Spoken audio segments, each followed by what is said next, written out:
series.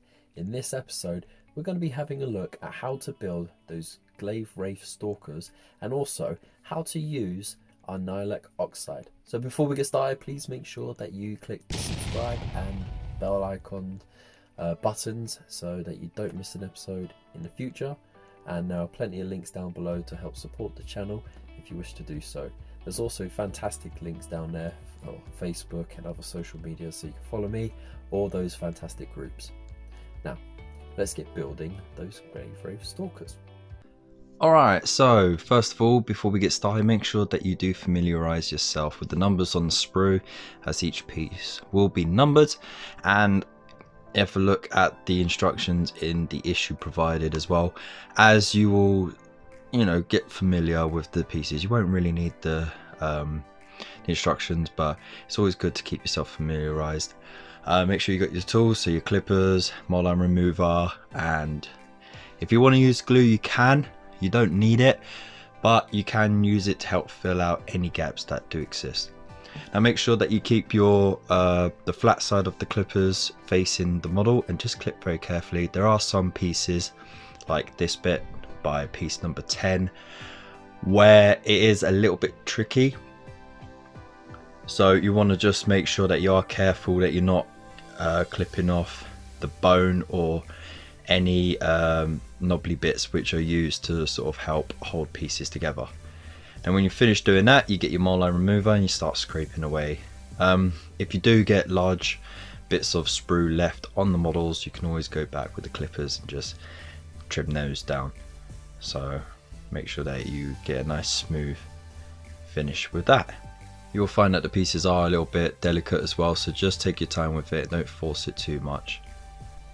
Next up, you want to just trim a little bit off those pins like so, just like at an angle, just to help let some of the air out of the sockets when you push those pins in, as they are quite a tight fit, and the problem with some of the push fit is that you get a little air bubble stuck inside the socket, and that prevents you from getting that tight flush finish. So just a little bit, not too much, otherwise it won't stick together at all.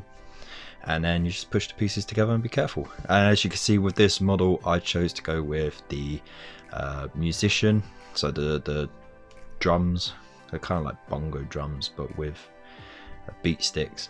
But yeah, I'm using these just because I thought it'd be a nice variation to have early on. And then you just pop it in the base provided. Make sure that you do double check those instructions, because there are some pieces which are additional on the base which you might miss or get confused with other pieces, other models.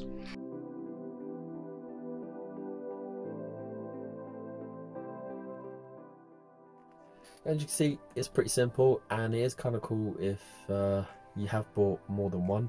You've got that option to use the drum or not. It does give an ability later on. You'll learn that as you progress through the series. But don't worry, because you will get more Glaivewraith Stalkers, so if you've done one or the other, you'll still have the option to have that model as the other option. Now, let's get to the painting bit. So we've got to paint these up in Corex White, and we're going to be using our Nihilakh Oxide to make our ghosts go all ghouly. So let's have a look. Alright, so before we get started, make sure that you do have your paints that you need. So we got our Corex White. As you can see, I have sprayed them with the spray can of Corex White, but as always I do a quick thin layer from the pot just to get a consistent finish in case I have to touch up any mistakes. You can always paint it from the brush, straight from the pot with the brush, but it's going to take a lot longer because you have to do about 3 or 4 good thin coats to not block out the details but to get a consistent coverage. Now the great thing about painting Corex White is that while it is wet, it does look a lot brighter than once it's finished, it's dried. So you can see where you've missed once you're painting on your fresh layer. So keep an eye out for those duller spots. That would be where you haven't painted already. Assuming that it isn't like 30 degrees where you're painting. Next up, you want to go over any of your older models that you've already painted in the Corax White that have any chips or bits missing or rubbed off. So it looks really bad when you touch up those spots, but once it dries, it all blends right back in. Again, thin it out, do a couple of little layers on there, and it should look fine, but you can always paint the entire area if you need to. Next up is Nihilakh Oxide. Now this is a very different paint to what you're used to. It's quite coarse. It's not as thin as a shade or a wash, but it's not as thick as a regular paint either, like a layer paint.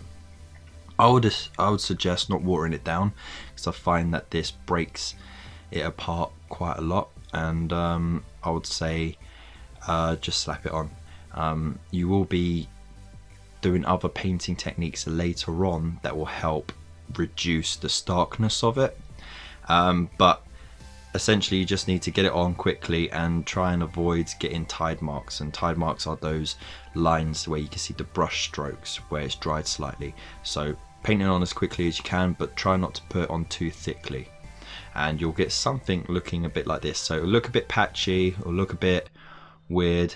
They're kind of cool ghosties as they are, but you need to remember that we'll be doing dry brushing and layering and stuff like that, and all of that Nihilakh Oxide will be left more in the recesses rather than on the total model. So as you can see, that's why I didn't paint the bases as well, because I feel there's no need to paint the bases with that when we're going to be painting it in stone and metal and so on.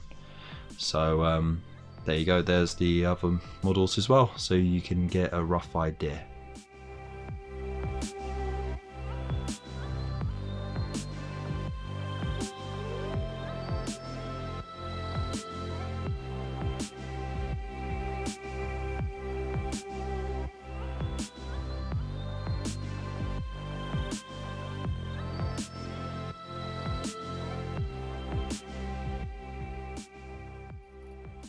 And there you have it, pretty simple.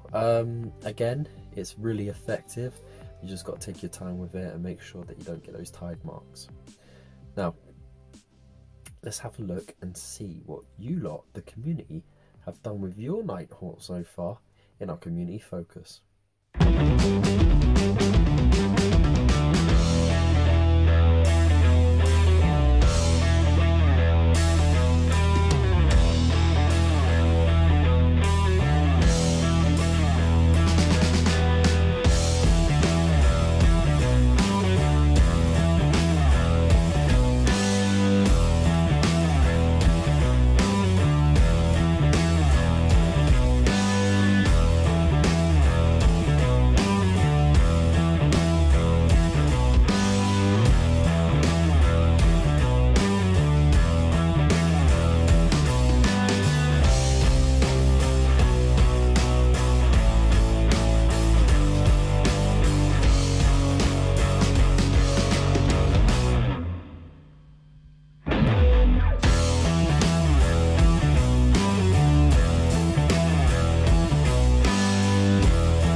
So as you can see, there are some fantastic examples of what you can achieve with your Nighthaunt, and there's some fantastic variations to the colour schemes and stuff, so it's really inspirational to see what people have done.